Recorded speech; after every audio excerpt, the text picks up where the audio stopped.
മുഖ്യമന്ത്രിയുടെ മകൾ ടി വീണ ഉൾപ്പെട്ട മാസപ്പടി കേസിൽ Cochin minerals and rutile limited ഉദ്യോഗസ്ഥർക്ക് സീരിയസ് ഫോർഡ് ഇൻവെസ്റ്റിഗേഷൻ ഓഫീസർ വീണ്ടും സമൻസ് അയച്ചത് ഈ സാഹചര്യത്തിലാണ്. ഈ മാസം 28, 29 തീയതികളിൽ ചെന്നൈയിലെ ഓഫീസിൽ ഹാജരാകാനാണ് നിർദ്ദേശം.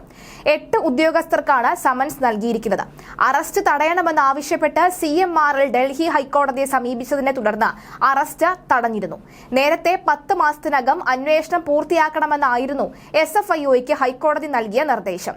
ഇതിൽ 1 മാസം മാത്രമാണ് ഇനി ശേഷിക്കുന്നത്. ഇക്കാലയളവിൽ നിരവധി പേരെ വിളിക്കുകയും ചോദ്യം ചെയ്യലിന് വിധേയമാക്കുകയും ചെയ്തിരുന്നു. നിലവിൽ വന്ന സമൻസ് അറസ്റ്റിന് മുന്നോടിയായുള്ളതാണോ എന്ന സംശയത്തിലാണ് CMRL കോടതിയെ സമീപിച്ചത്. കോടതി നിർദ്ദേശം തുടർ നടപടികളിൽ നിർണായകമാകും. കേസുമായി ബന്ധപ്പെട്ട് ടി വീണയ്ക്ക് സമൻസ് നൽകുമോ എന്ന കാര്യത്തിൽ ഇതുവരെ വ്യക്തത വന്നിട്ടില്ല. എന്നാൽ സമൻസ് നൽകാൻ തന്നെയാണ് കേന്ദ്ര സർക്കാരിന്റെ തീരുമാനം. ശശിധരൻ കർത്തയുടെ കമ്പനിയായ CMRL 1.5 കോടി രൂപയ്ക്ക് അധികം വീണ വിജയന്റെ കമ്പനിക്ക് നൽകിയതാണ് രാഷ്ട്രീയ വിവാദങ്ങൾക്ക് കാരണമായത്. 2017 മുതൽ 2020 വരെയുള്ള കാലയളവിലാണ് CMRL കമ്പനി വീണയ്ക്ക് പണം നൽകിയത് എന്നും സേവനങ്ങൾ നൽകാതെയാണ് മുഖ്യമന്ത്രിയുടെ മകൾക്ക് പണം നൽകിയത് എന്നുമുള്ള ആദായ നികുതി തർക്ക പരിഹാര ബോർഡ് കണ്ടെത്തലും വിവാദം ശക്തമാക്കി. Cochin minerals and rutile company എന്ന സ്വകാര്യ കമ്പനി വീണ വിജയന്റെ ഉടമസ്ഥയിലുള്ള എക്സാലോജിക് സൊല്യൂഷൻസ് എന്ന കമ്പനിക്ക് നൽകാത്ത സേവനത്തിന് പ്രതിഫലം നൽകിയെന്ന ഇന്റം സെറ്റിൽമെന്റ് ബോർഡിന്റെ കണ്ടെത്തലാണ് മാസപ്പടി വിവാദത്തിന് തിരികൊളുത്തിയത്. CMRLന് എക്സാലോജിക് സൊല്യൂഷൻസ് 1.5 കോടി രൂപ കൈപ്പറ്റിയെന്നായിരുന്നു കണ്ടെത്തൽ. ഇത് വീണ വിജയനെയും പിണറായി വിജയനെയും പാർട്ടിയെയും ഒരുപോലെ വെട്ടിലാക്കി. 2017 മുതൽ 2020 കാലയളവിലാണ് CMRL വീണയുടെ കമ്പനിക്ക് പണം നൽകിയത് എന്നും ഇന്റം സെറ്റിൽമെന്റ് ബോർഡിന്റെ കണ്ടെത്തലിൽ ഉണ്ടായിരുന്നു. പിണറായി വിജയൻ ഇതെല്ലാം നിഷേധിക്കുന്നുണ്ടെങ്കിലും സംഭവമെല്ലാം സത്യമാണെന്ന് കോടതി ഉത്തരവിൽ നിന്നും തന്നെ മനസ്സിലാക്കാം.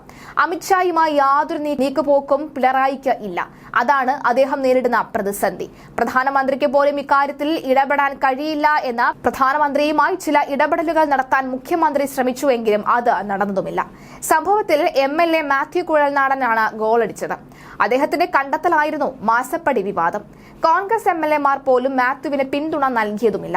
പ്രതിപക്ഷ നേതാവും ഉപനേതാക്കളും മാത്യുവിനെതിരെ യുദ്ധം പ്രഖ്യാപിച്ചുവെങ്കിലും അദ്ദേഹം വഴങ്ങിയിരുന്നില്ല എന്നതാണ് സത്യം.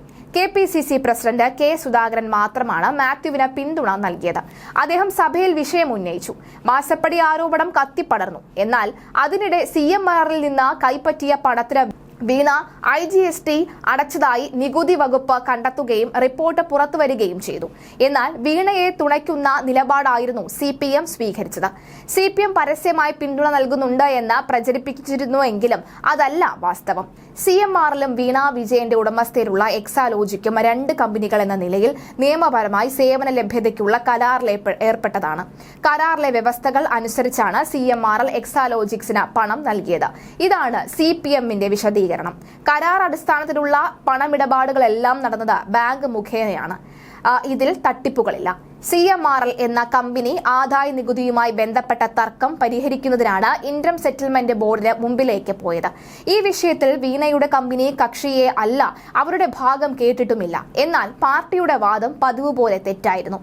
എന്നാൽ സുതാര്യമായ പണമിടപാടും നിയമപരമായ കരാറും എന്ന വാദത്തെ ഖണ്ഡിക്കുന്ന റിപ്പോർട്ട് ആയിരുന്നു രജിസ്റ്റർ ഓഫ് കമ്പനീസിന്റേതായി പുറത്തുവന്നത്. സേവന കരാറിന്റെ മറവിൽ നടന്നത് കള്ളപ്പണം വെളുപ്പിക്കലാണ്. ഇതിൽ അഴിമതിയുമുണ്ട്. ബന്ധപ്പെട്ട ഏജൻസികൾ അന്വേഷണം നടത്തേണ്ടതുണ്ട്. കമ്പനികൾ തമ്മിലുള്ള കരാറ് ഡയറക്ടർ ബോർഡിന്റെ അനുമതിയോടെ ആവണം. ആ തീരുമാനത്തിന് ഒപ്പ് അടക്കമുള്ള മിൻസ് ഉണ്ടാവുകയും വേണം.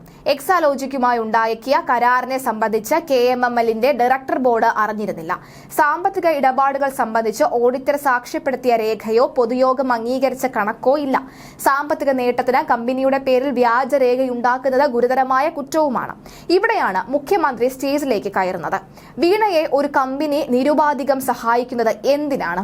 വീണയുടെ സ്ഥാനത്ത് ഒരു സാധാരണ വീട്ടമ്മയായിരുന്നുവെങ്കിൽ, അല്ലെങ്കിൽ ഒരു കമ്പനി ഉടമയാണെന്ന് തന്നെ ഇരിക്കട്ടെ, ഇത് നടക്കുമായിരുന്നോ എന്നാണ് ചോദ്യം. അല്ലെങ്കിൽ ഇതുപോലെയുള്ള ഒരു സഹായം ലഭിക്കുമായിരുന്നോ എന്നാണ് ചോദ്യം. ഇതെല്ലാം സംശയങ്ങൾക്ക് ഇട നൽകും. ആർക്കും തോന്നാവുന്ന ഈ ഒരു സംശയം കോടതിക്കും തോന്നി എന്നുള്ളിടത്താണ് വീണ തോറ്റത്.